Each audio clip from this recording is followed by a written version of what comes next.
Double water পাম্পটা আমি কীভাবে set করবো। এখানে দেখুন দুইটা সকেট, একটা হচ্ছে গোল এবং হচ্ছে একটা চ্যাপ্টার। যেটা চ্যাপ্টার সেটার পিছনের অংশ যেখানে সেটাতে লালটা লাগাতে হবে, বাকি দুইটা যে পিন থাকবে সেই দুইটাতে কালো দুইটা লাগাই দিতে হবে ডাবল পাম্পের ক্ষেত্রে। আপনারা চাইলে এই গোলটাতে হচ্ছে লাগাতে পারেন। গোলটার জন্য যেটা মোটা সেটাতে লালটা লাগাতে হবে।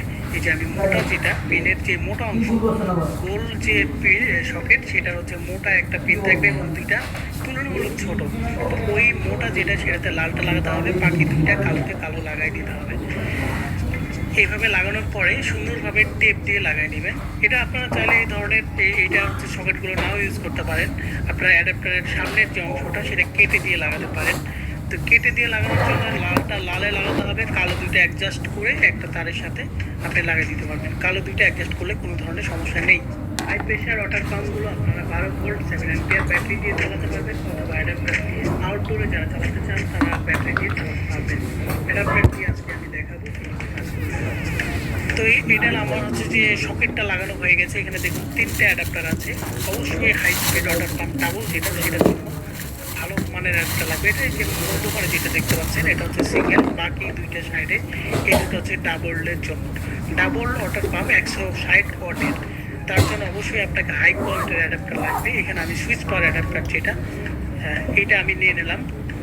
সুইচ পাওয়ার অ্যাডাপ্টার এবং হচ্ছে যে পিসের একটা আছে যে পাওয়ার অ্যাডাপ্টার পাওয়া যায়, সেটা হচ্ছে যে ডাবল পাম্প চালানোর জন্য ভালো।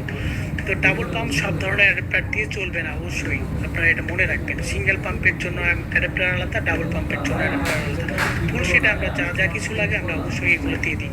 ডিসক্রিপশনে নাম্বার দেওয়া আছে এবং ভিডিওতে নাম্বার দেওয়া আছে, এগুলো থেকে আপনারা যোগাযোগ করতে পারেন। এগুলো দেখুন আমি লাইন দেওয়ার পরে অ্যাডাপ্টারটা চালু হয়ে গেছে, অন হয়ে গেছে দেখুন।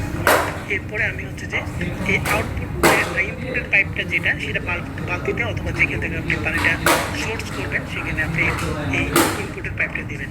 এরপরে এখানে চাপ দিলে স্প্রে গানটা পানি বেরোবে। আমি এই লাইনটা ইলেকট্রিক লাইনের সাথে দিয়ে দিলাম। স্পিডটা দেখবো আমি এখন কেমন স্পিড। ইলেকট্রিক লাইনে দেওয়ার পরে এখানে সকেটে আমি লাইনটা দিয়ে দিলাম। সকেটে দিলে মোটরটা আমার অন হয়ে গেছে। এটা অটো অন অফ মোটর, অবশ্যই এটা মনে রাখবেন।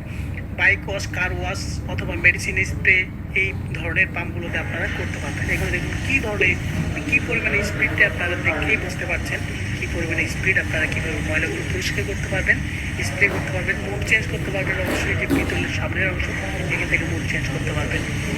তো যারা হচ্ছে এই ধরনের পাম্পগুলো নিতে চান তারা আমাদের নাম্বারে যোগাযোগ করবেন, অথবা ডিসক্রিপশনে নাম্বার দেওয়া থাকবে সেই নাম্বারে যোগাযোগ করতে পারবেন। হোয়াটসঅ্যাপ ইমোতে যারা চ্যানেলে সাবস্ক্রাইব করেন অবশ্যই সাবস্ক্রাইব করবেন, লাইক দেবেন, শেয়ার করবেন ভিডিওটি, আমাদের পাশে থাকবেন। এখানে মুড চেঞ্জ করার পরে এভাবে স্প্রে করে নিতে পারবেন। এভাবে স্প্রে করার জন্য মুড চেঞ্জ করতে পারবেন। ধন্যবাদ।